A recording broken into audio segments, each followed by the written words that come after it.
when I'm analyzing the past, when I'm analyzing the sentence, I'm looking for what's the subject, right? What's the verb?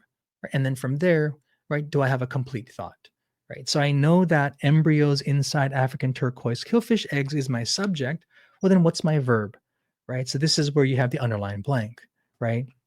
So now notice how answer choice A here is the only one that creates a verb.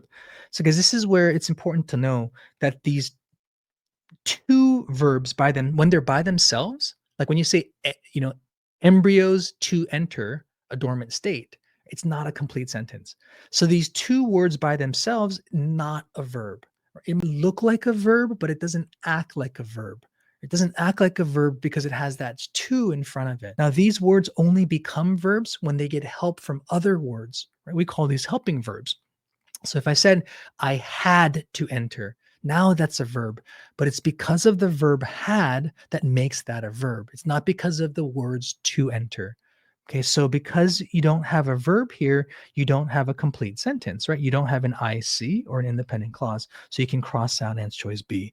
Same thing with answer choices C and D. Guys, whenever you have the ing word by itself, it doesn't function like a verb. So entering, right, the embryos entering a dormant state, it's not a complete sentence because it's missing a verb.